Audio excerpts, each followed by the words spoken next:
You're good.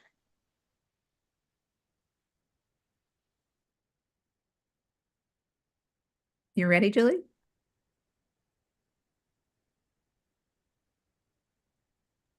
So we're live if you want to go, Julie, and you're muted. You're muted.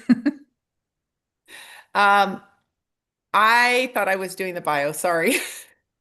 I'm not ready. Why don't you go ahead and Oh, start? okay. Hi, My I'm sorry. apologies. Okay, sorry, everybody. Hello. Welcome, welcome, everybody. This is our monthly Bright family engagement learning series, and we're so glad to have you join us tonight. And this is something we host on the first Tuesday of every month. And this is hosted by the Bright Family Engagement team. So we have Victor over there. We have Lakeisha. And we have Julie, and my name's Megan. And so we are the Bright Family Engagement Team. Bright transforms how schools support students and families who have experienced a mental health disruption. So we do lots of different things. We work in schools, we work with teams in schools, and we do some support and education and just opportunities to connect with parents, which is what we love to do.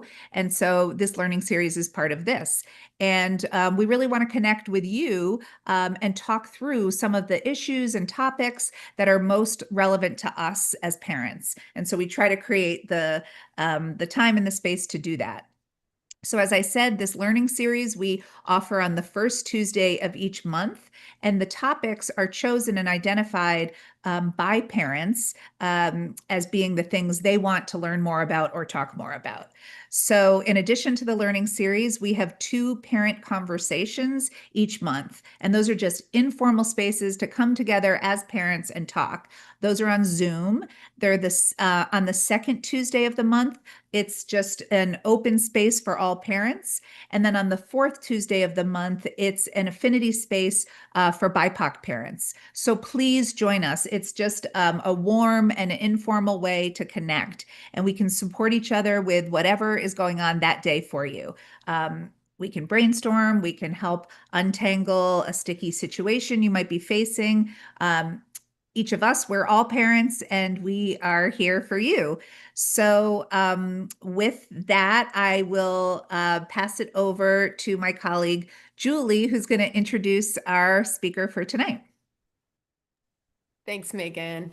Tonight we have Alice Barber, and she is a child therapist, registered art therapist, and holds degrees from Wellesley and Springfield colleges. She has been providing therapy to children in Western Massachusetts for 30 years. Over that time, she has held roles in administration in local community mental health crisis clinics. Currently, she works at her private practice in East Hampton as a consultant to local preschools. She specializes in the treatment of young children who have experienced trauma and is the author of Blue Butterfly Open Moments from a Child Therapy Practice. Most importantly, she is a mom. Alice, thank you for joining us tonight. We're so glad to have you here, and I'm going to hand it over to you. All right. Thank you so much. I'm really happy to be here tonight. And I realize that most of you are here to talk about parenting your introverted child. And we're going to be doing a lot of talking about that tonight. And some of you who are here are also introverts yourself. And so you may find some of this information speaks directly to you. So I have a slideshow to share, but before I do, I was going through, so one of my jobs is I consult to preschools and kindergartens in the area, and I happen to be going through some books today for that are about the preschool kindergarten level, and I found one, and I hadn't listed it in the training, but I'm going to show it to you now, and it's by Maya Tatsukawa, and it's called Mole is Not Alone. And I was going through these books and I happened to pick this one up, and it is about an introverted little mole who goes to a party and finds a friend. And so I just wanted to do a shout out for this book for the younger kids, for you parents who might be watching. It's a really lovely book. All right, so I am going to share my screen.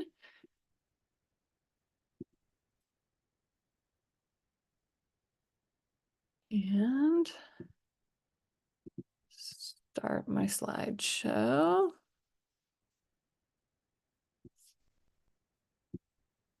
Okay. So, I also, by way of introduction, want to say that I am a parent of an introverted child. I am a wife of an introverted spouse. And myself, it's hard to know. I've tried in preparation for this training to sort of classify myself, and I was an extraordinarily shy and anxious child. And I'm going to talk a little bit about the differences between anxiety and introversion and where they may overlap. I've been called by some as an extroverted introvert. I might land somewhere in the middle, and we're going to be talking about that too. And it's called being an ambivert, which is a little bit of both. Um, I'm starting us off with an agenda for this training. And one of the reasons I do that is to prepare you for what you're about to hear, but also as a skill, if you are parenting an introverted child or you yourself are an introvert, it helps to know sort of what is ahead on the road of what you're about to do. And so it can be super helpful for kids to know if you're going to an event, what's going to happen and when it's going to happen. And so I'm providing that to you tonight for your comfort, but also to sort of introduce this skill about preparing your kids for events in your lives. Um, so we're going to talk about definitions of introvert and extrovert and um, the sort of spectrum that those exist on. We're going to talk about types of introverts. We're going to talk about how this is a personality type. So it's about who you are as a person versus something that you have, something that's diagnosable. This is not a diagnosis. And how this is perceived by our culture and also common misconceptions about introverts. We'll talk a little bit about social anxiety and depression and the overlap between these and also the differences in these and how you can recognize, what your child may be dealing with, might be struggling with. And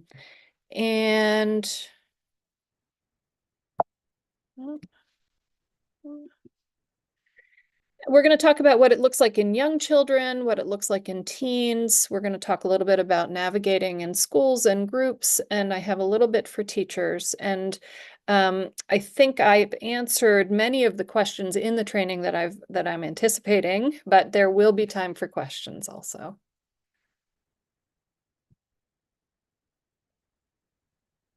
You're also free to reach back out to me. My email will be available. And so if you have more questions that I didn't answer and I didn't get to over the course of this training, you're free to reach out to me. So introversion and extroversion, I think a lot of people sort of talk about which they are and what they prefer. And I want to stress that these are personality traits formed by genetics and environment. And some personality traits are changeable and some remain stable throughout your life. And you might inherit a predisposition or a tendency for something like introversion or extroversion, but the environment is going to determine how traits show up. And this has to do with your genes. And so we're all born with genes, and our environment sort of determines how those genes show up and what pieces of genes show up. Introversion is a personality trait in which someone is more focused on internal feelings and experiences than external sources of stimulation. So they are inside of their head much of the time. Extroverts or extroversion is a personality trait in which someone seeks stimulation through social interaction and a focus on the outside world of people and things. All right. These exist on a spectrum, like so many things.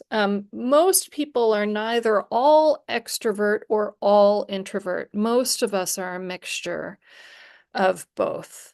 And right in the middle, and I referred to this when I was introducing myself as ambivert, which is sort of an even mixture of both.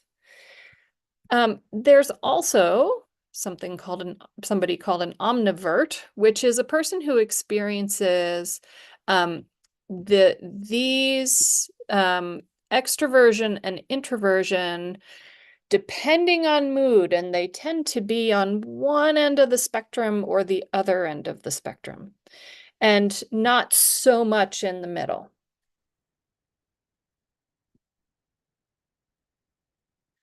All introverts are not the same. I think we have a tendency to lump people with sort of similar characteristics all in one group, but all are not the same. There are four main types of introverts. One is social, folks who prefer to socialize in small groups or one-to-one settings rather than in large crowds. Enjoys alone time and quiet, but they're not necessarily shy. And I think I want to dispel this myth. We're going to talk about more myths later, but I want to dispel this, that there is a difference between being shy and anxious versus being an introvert. You can be a shy and anxious introvert, but it doesn't necessarily mean that just because you prefer to sort of socialize with fewer people and exist more in your head, that you are actually nervous or shy. There are thinking introverts, highly introspective and self-reflective, and spends a lot of time in their own heads and in their own thoughts. There are anxious introverts that seek out solitude both because they enjoy it and due to self-consciousness in social settings. And I'm going to talk more about that, about practicing time in social settings to sort of help that. And restrained or inhibited introverts, and they think before they act and move at a slower pace and are deliberate in their actions. So sometimes when I go to a classroom, and I'll use kindergartners as an example. So I'll go in and there will be oftentimes many extroverted kindergartners in a class, and they're very excited and feeding off of each other. And there will be some who just take longer to enter into the play or enter into the activity in the classroom.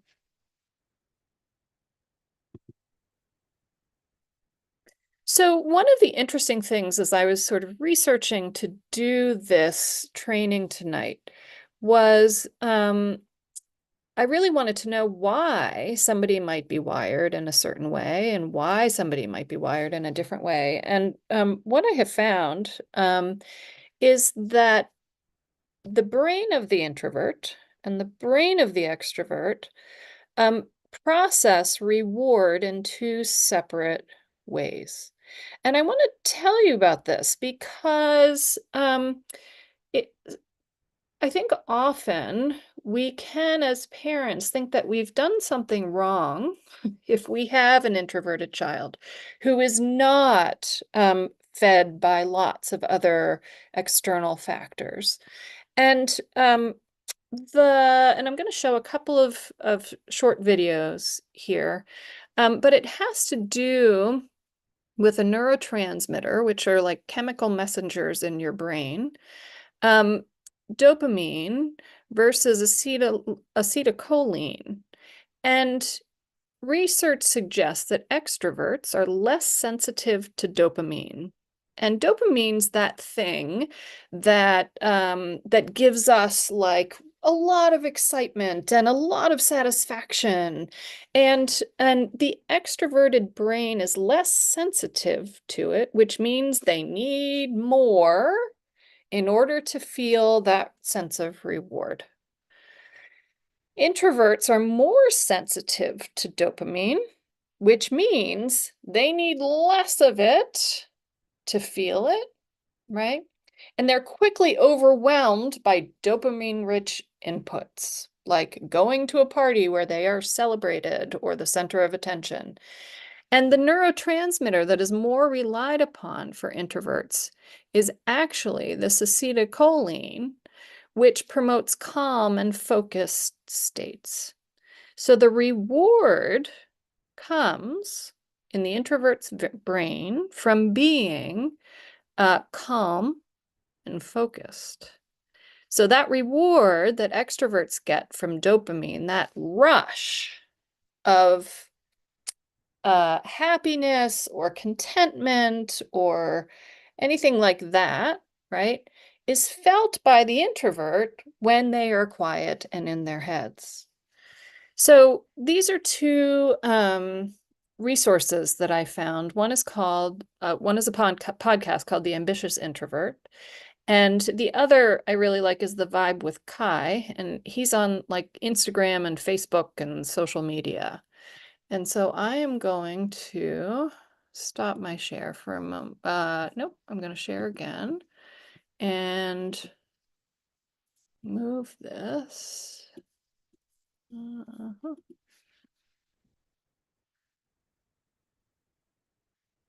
And take us to, I'm going to start with Kai.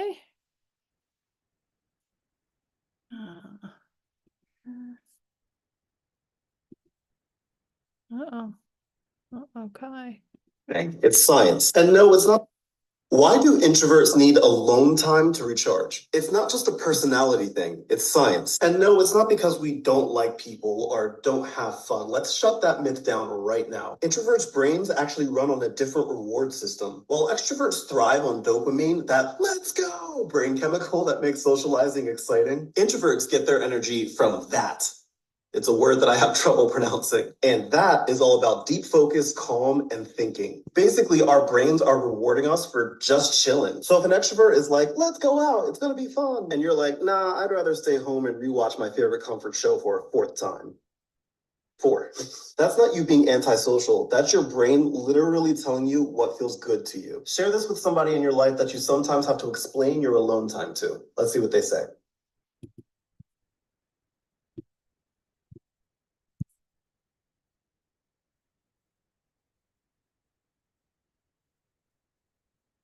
Okay.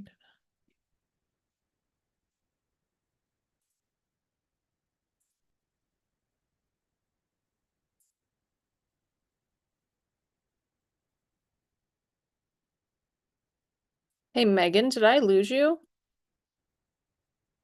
Oh no, we can still see Do you. you see? Huh. I wonder where. Okay. I'm going to go to the Ambitious Introvert podcast now, and then hopefully I find you. Oh, I get what happened. Okay.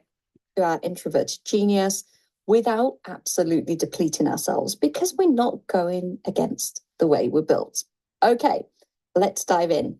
Number one, the first difference between introverted and extroverted brains is neurotransmitter sensitivity.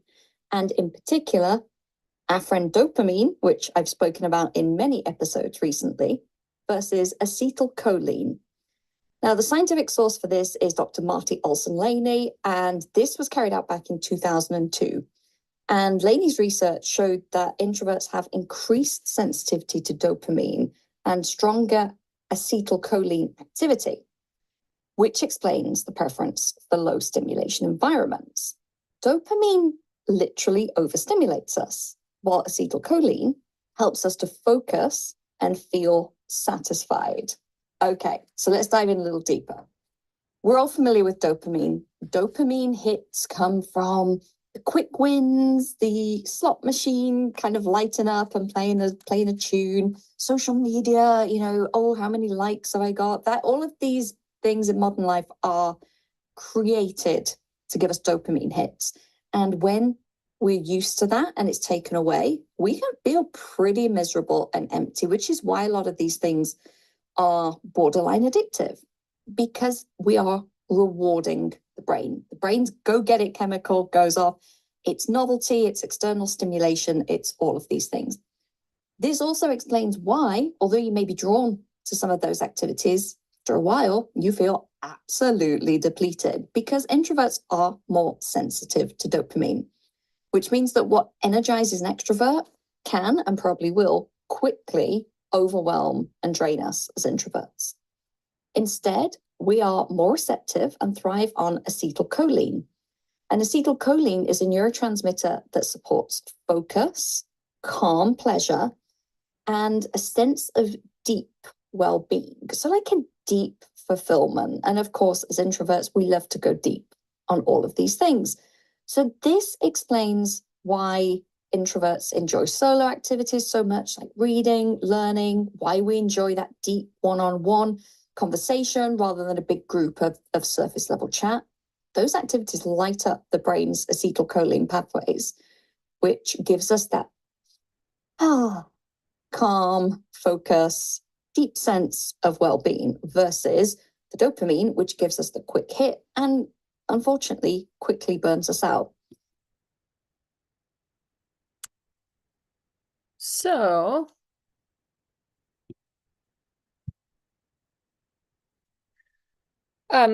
Megan, I can't see you anymore. Oh yeah, we can see that your slide says, but I want my child to be. Okay, thank you. I just wanted to make sure. So, I do think one of the hardest parts of parenting is understanding and accepting that your child has a different path from the one that you might hope and want for them.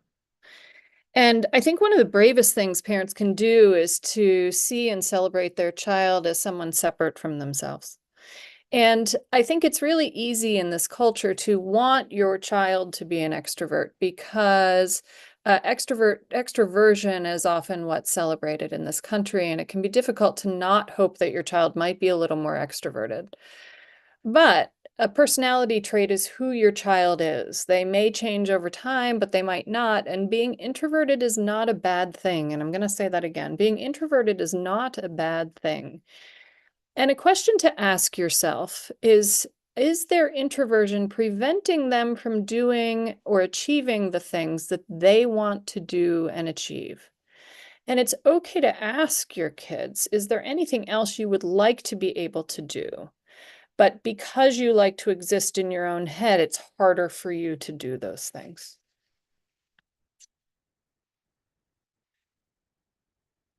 Part of what I do when I prepare training also is sort of look at the memes and and sort of what's out there on the internet. And so I type in, introversion and extroversion, and these are the sorts of things that are out there. There's a lot of pride held by introverts in who they are and spending time alone, but rarely lonely. There are also a lot of cartoons and such that show sort of miserable people inside of boxes and under glass jars and things like that. But typically what I'm seeing is a lot of pride in who they are in a world that doesn't always celebrate the quieter among us or the more introspective among us. So, common misconceptions about introversion. Some people might think that this is a disorder or something to change, but this is not actually in the DSM, which is the book from which therapists and psychiatrists and others diagnose. And this is who a person is and not something that they have. Another misconception is introverts are shy and or have no emotions, which I think is a really strange misconception, but but there it is.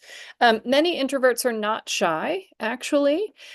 Just the preference is to spend time with fewer people.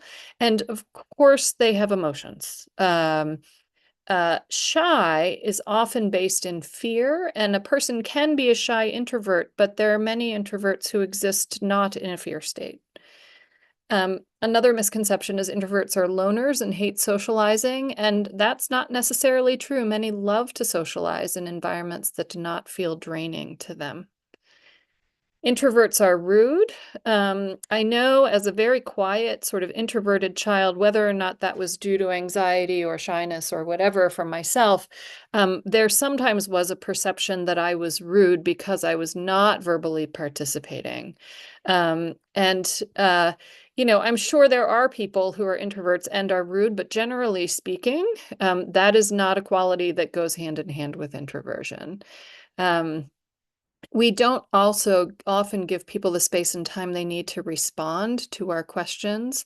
So sometimes people can respond to questions right away if they have that kind of brain, and other times people need longer to be able to answer questions.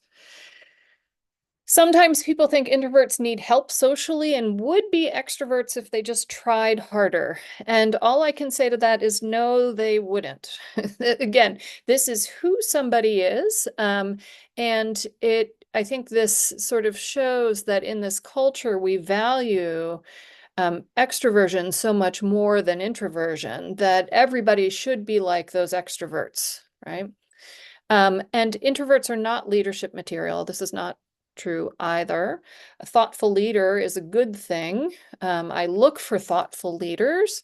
Introverts can bring significant strengths to leadership roles, including attention to detail, consideration of interactions with others, creativity, and careful planning.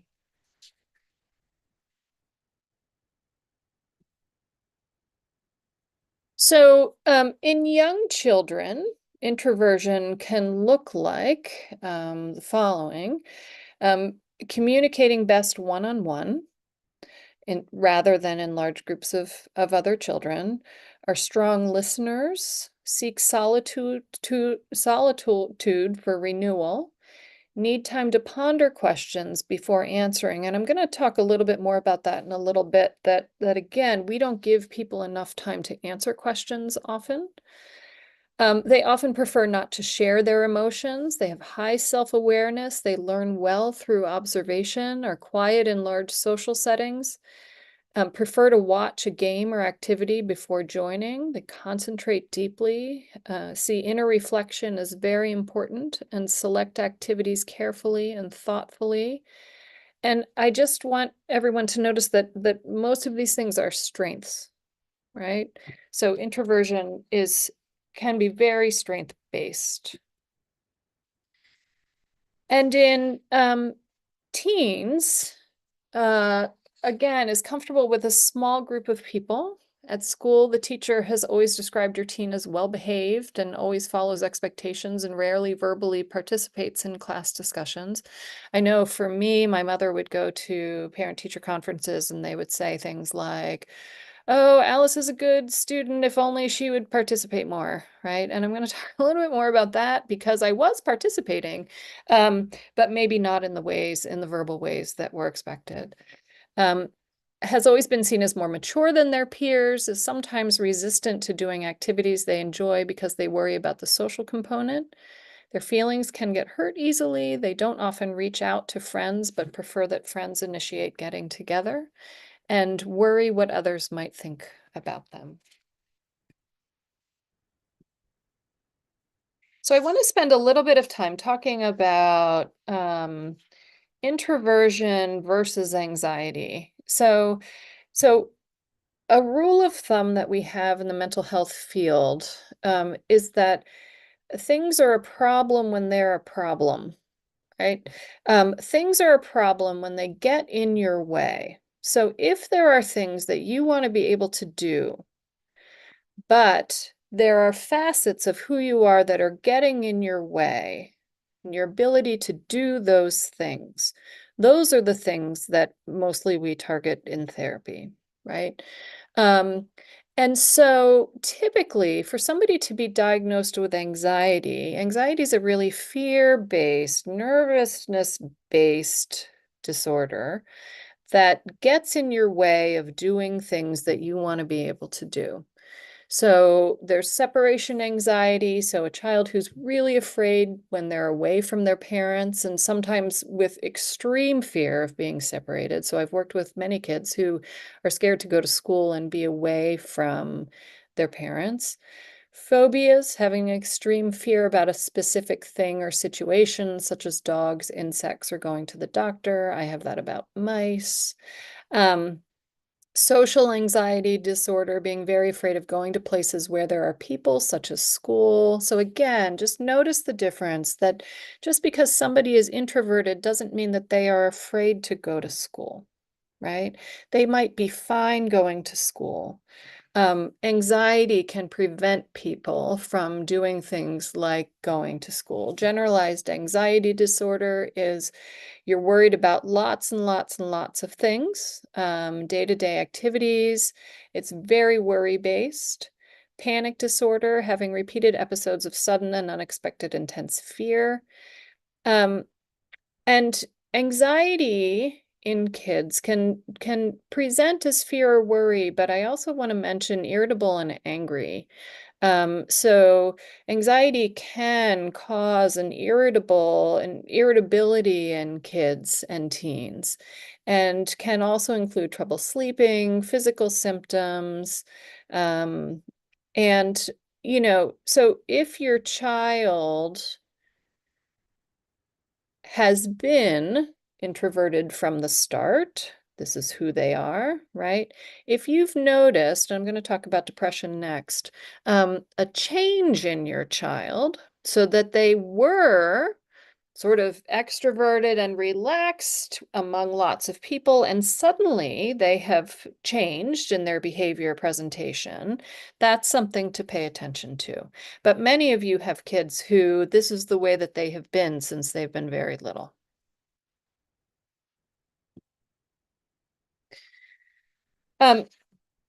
Introversion and depression. Depression, again, is a mood state that gets in your way. It can also cause someone to isolate, spend a lot of time at home. And so you can see that there can be overlaps in anxiety, depression, and introversion, right? Depression, when to worry, is if your child seems sad, hopeless, or irritable a lot of the time, not wanting to do or enjoy fun things that they used to do. Changes in eating patterns or sleeping patterns or energy, having a hard time paying attention and feeling worthless, useless, or guilty.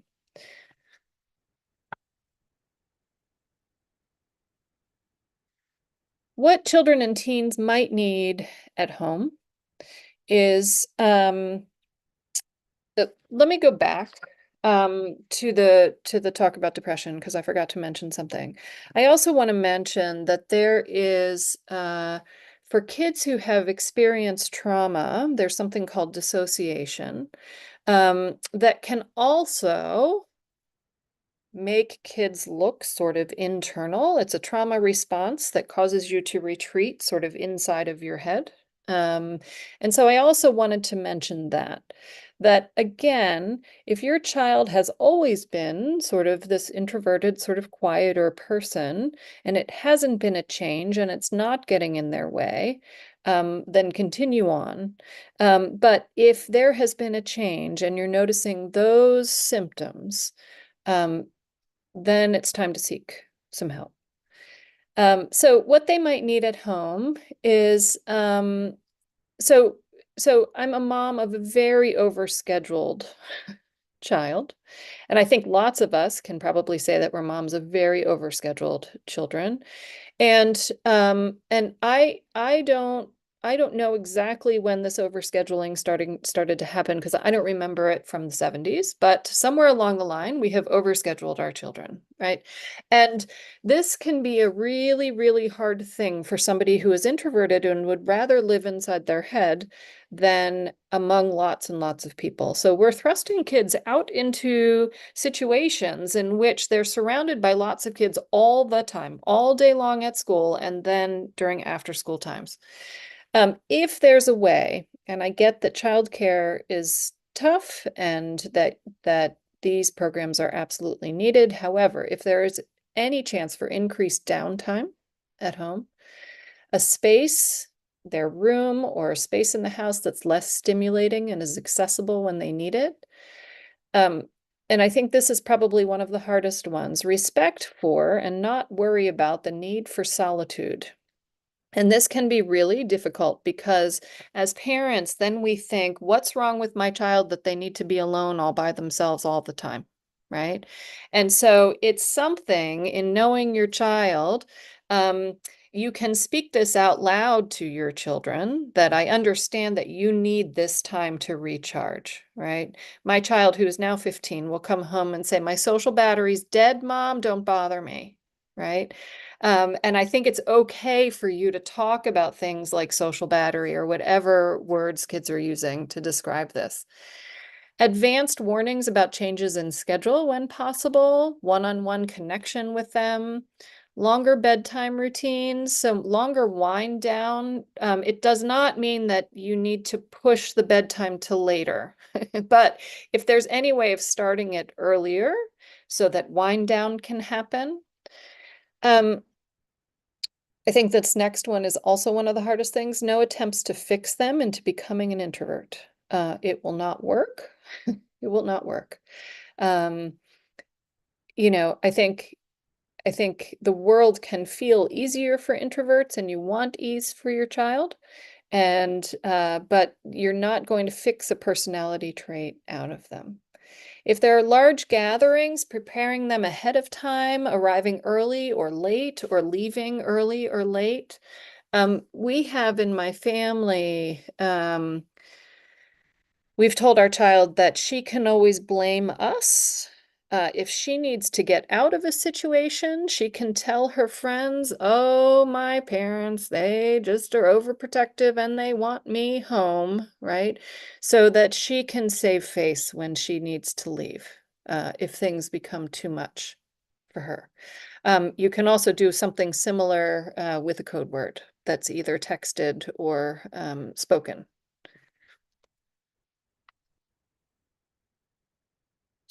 I think the other piece I know that has helped my own child is socializing in context. And so we often want, I often say to my spouse, don't you want more friends? And she says, no, I don't. I have enough. I don't want more. However, she does love getting together with people in contexts like painting classes, right? And to have friendly acquaintances. And so can we think about a context for your child that with activities that are time limited, predictable, and with only a few other kids, if that's possible. And these contextual acquaintances might become friends, but nothing more needs to be demanded of them, right? They don't have to negotiate sleepovers. They don't have to negotiate play dates. They don't have to, and they can go to the activity, do the activity, and come home. The other thing that my wife and I were talking about is I asked her in anticipation of this training, you know, do you get nervous to do social things? And she said, the only time I get sort of anxious, because she's not an anxious person, she's an introvert, but not an anxious person. She said, the only time I get anxious is when I have spent so much time in my own head and I haven't socialized in a long time because I've spent so much time in my head, then it feels sort of new to me again, right? And so there might need to be little dabs of practicing, maybe shorter amounts of time, just to keep that muscle sort of active, right?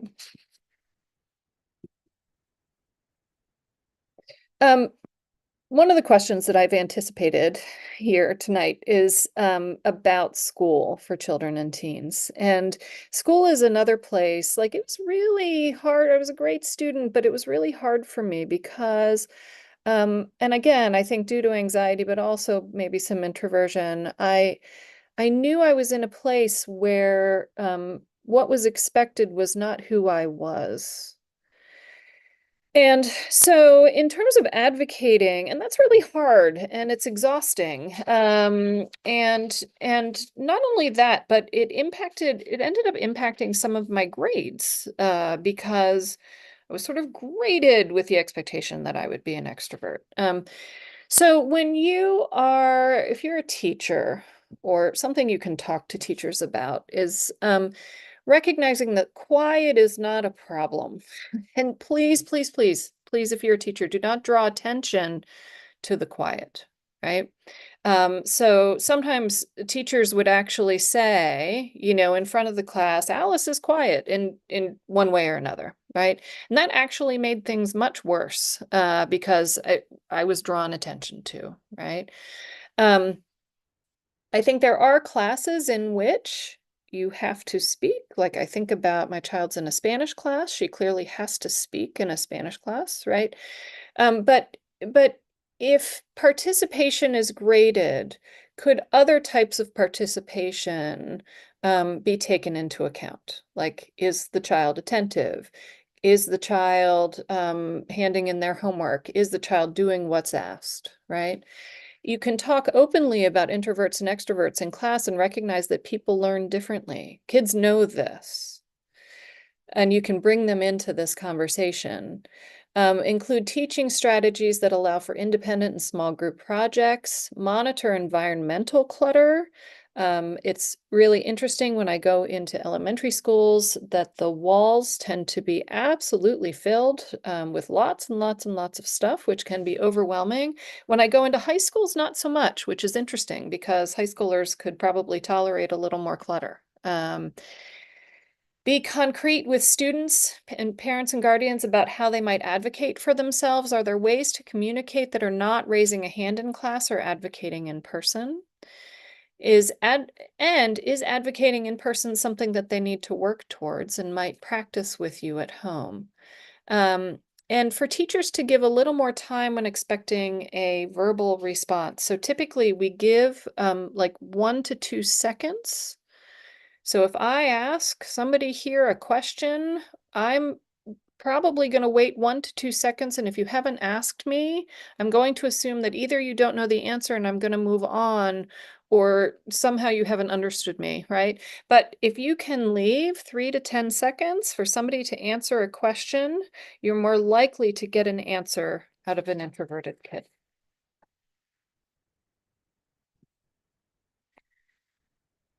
For parents, so I can't sort of overstate practicing things. I still do this today, even though, you know, I tend to be more extroverted. If I have a very important phone call to make, I'll practice it. If I have a presentation to give, I'll practice it. If I have a meeting that I'm going to, I'll write down what I need to say, right? And practice saying it. That can be really, really helpful. And practice in other environments. So school is pretty high pressure. So can you bring your child to a store and they're the ones that get the milk at the counter, right? Can you bring them to a library and then can they check out their book? Are there less high stakes places where they can practice these skills? There will be plenty of times in which your child will be pushed out of their comfort zone. And that is part of being human. And you as a parent are going to have to tolerate your emotions around this and try to remain as regulated as possible for your child. And is your child able to borrow some of your regulated state? Find school adjacent activities in which they feel a sense of agency and control, and be in touch with your child's educators. Let them know you are working on this at home and your child may need different sorts of learning opportunities and warm-up time. Some resources, there's Susan Cain's books, which are probably, you know, they're pretty well known out there in the world of introverts. And 2 that I found on the web, one is called Introvert Dear, and it has a lot of resources. The other is Quiet and Strong. And both have resources for parents, teachers, kids, and anybody sort of interested in the topic. So with that, I'm going to stop my share. The one thing that I know, Victor, whoever's asking me questions tonight, is going to ask is about social media. Like, I just know that this would come up, right? So I'm just gonna do it before you You ask. just jump to the chase. Great. I'm just gonna, like, I know this is gonna come up, right? So because it's everything everybody talks about with kids. Yeah. Like this is what I'm hearing day in and day out, right? And I'm going to say the same answer that I say every single time somebody asks me about social media. So I have worked with lots and lots and lots and lots of kids. For some kids, social media has been harmful. For some kids, social media has saved their lives. And most are somewhere in the middle. So when I think about the lockdown that we had with COVID, there were kids, particularly queer kids, who were in homes that might not have been accepting of them, and they found community that saved their lives. online, right? Mhm. I know that my kid connects with friends both at school and online, and maybe part of her introversion is helped by the fact that she can connect with kids in this way that doesn't feel so face-to-face and so present, right? I think the risk, besides the sort of safety risks of the internet, um, which are there all the time, right? Is the thing that that my wife sort of spoke to. You can sort of create your world if you're not practicing going out and being face to face with people. Your world can sort of get pretty small, right? And you can sort of become out of practice in terms of social skills and getting what you need out in the non-electronic world, right? And so I think there's a balance to be had. I'm not an abstinence only sort of social media person. I don't think abstinence works in anything. I don't I don't know. But and I can see like this training, the information that I found for this training was found on the web, right? And there's great information out there. Sometimes kids come to me and they have found something on the web and they say, this is me. This is me, right? Um, but I think, like anything that's sort of that allows us to remain in our comfort zone only, that means that we're not developing resilience, that we aren't stretching, that we aren't necessarily learning. And I think it can feel really safe and insular, which is great sometimes, but sometimes, not all the time. Well, thank you so much, That was Allison. amazing. So great. And Amazing. it really dispelled all of my stereotypes about introverts that I really thought it was very black and white up until tonight. And I'm an educator and I feel like I know humans really well and parents and kids, but I learned so much from you just learning about that we all have our moments where we're introverts and extroverts. And I would call my child an extrovert, but she has introvert moments. And I was always confused by that. Like, what do you mean you don't want to talk when we get to the fast food line and talking into that little box where you can't see the person? And she's like, I can't do that. I get anxiety when I do that. And I'm like, what do you mean? You like talk to people on stage. You're an actress. Like you do all this stuff. And it was just, I really learned a lot tonight. I'm still processing all the things that you said.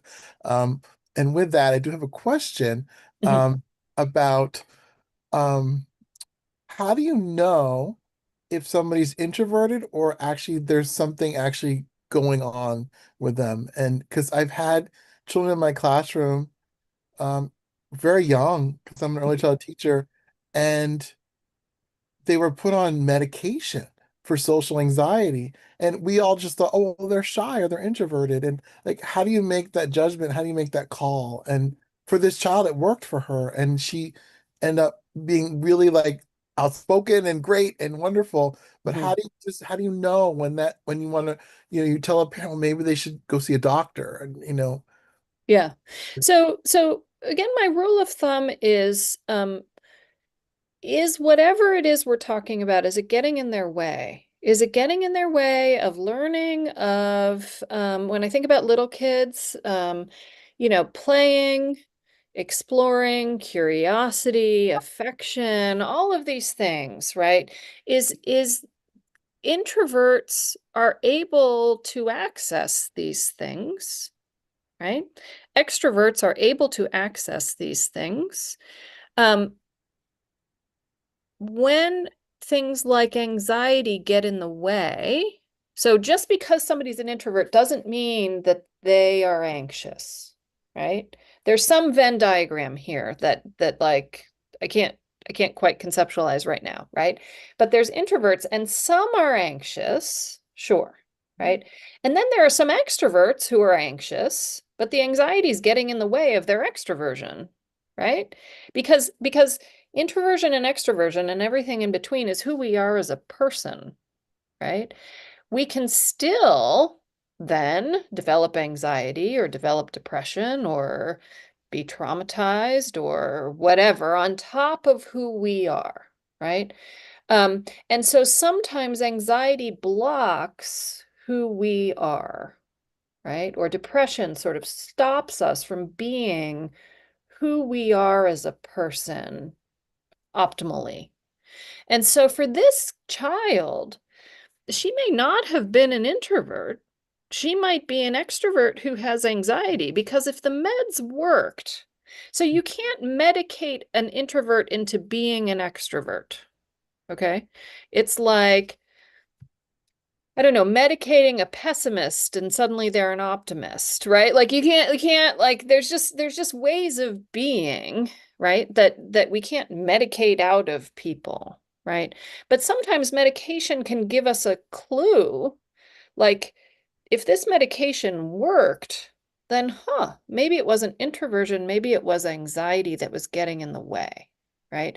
And so I really want parents and guardians to know, like, if this is who your kid is, and they're fine. Oftentimes, kids are fine, and parents are sort of like, oh, I want my child to be an actress and she wants to sit in her room and read. I don't know what's going on, right? And um, that's the desire of the parent. Who this kid is a reader. Like, and that's a great thing. That's a great thing, right? So I think if you are a parent of a young child and they are too scared to go to school, or they are too scared, based in fear, to raise their hand, right? I was terrified to raise my hand in class, terrified, right? That wasn't because I was an introvert or extrovert. It was because I had anxiety, right? So I think it's a really important question, and we tend to pathologize introversion, even though it's just who somebody is and is actually based on a neurotransmitter difference in a brain, right? That pleasure is gained from existing inside of here rather than outside of here, right? But I think it's not the easiest of worlds that we live in, and we need to pay attention to our kids. And if there are changes, if a kid is introverted but seems fine, is going along, and then suddenly doesn't seem fine, that's when I get them, right? That's when I get them, that there's been this change. Things were going along okay, and then either something happened, or we don't know if something happened, or there's been some shift and depression is on board and anxiety is on board, but it doesn't change who they are at their core. Does that make sense? Got it. Oh, totally. Yes. So helpful. Thank you, Alice. I have one question for you. Sure. This regards parents, and this is for all children at all levels of grades and school age. How would you best support parents, how can parents best support their introverted child if their friends are extroverts? If the child's friends are extroverts? Right, but the child themselves are introverts. Like feeling So how left would out you- or something. Yeah, Yeah. in terms of feeling comfortable with their friend group. Sure. I mean, I would probably start with, you don't necessarily all the time have to spend time with all of them together. Could we invite one over, right? And just sort of make the socializing sort of less overwhelming in that way. Do it at a place where the introvert is comfortable, And so if that means inviting somebody over to your house because that's where you are comfortable in your stuff, in your place, right?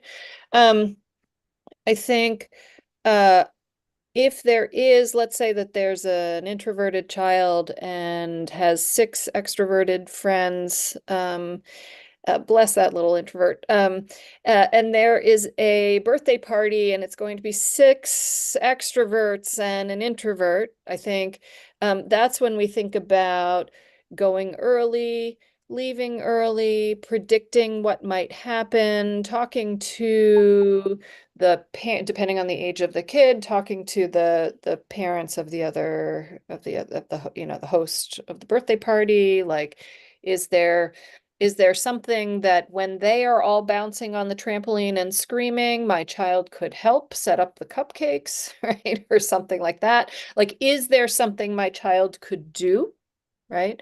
To give some agency. There was one podcast that I listened to that said, introverts have about 2 hours of socialization in them before they're like, done. I'm done. I can't, and then I'm maxed out and I'm done for the day. Right. And so I think there are times when introverts can just be fine, but I think then the sort of curtain comes down faster than extroverts, right? Extroverts can go on, a party, 6 hours long, and introverts are like, no, I gotta go. I gotta go. And so if there is a way of a parent helping a child, it's a skill, right? To leave an event before anybody else does, right? And working on that skill of like, how can I sort of move out of this space and not offend anybody but get my needs met at the same time. And so playing with that as well, like this is a time when I would say to my kid, if you need to say we have something to do later, tell them that, even if we had nothing to do later, right? Or my moms really need me home by 9. They're just like that. Right? They're just like, wow. Right. And so, and we don't care, like whatever you need to say is what we say to our kid. Like, if you need to blame us, that's totally fine. Right. If you can tolerate this group of kids for an hour and then you need to come home, yeah, just tell them we're just like sticklers for sleep or something, whatever you need to say. Right. So we have found that to be extraordinarily effective to just blame us. I don't know what the kids are thinking about us, but we don't care. Alice? It sounds like me. Yeah. That's I what love I it. do. It's time My for me parents to are go just so into home. sleep.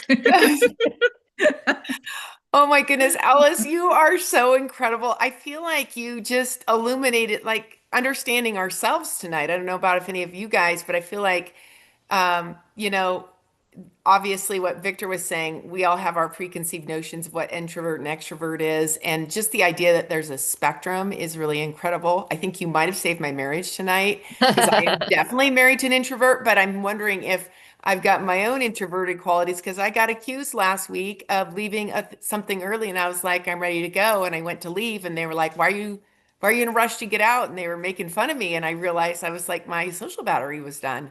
Mhm. So it is, I think your ideas about planning and prepping for these events is really powerful. And I can see that the work you do with young kids is really powerful.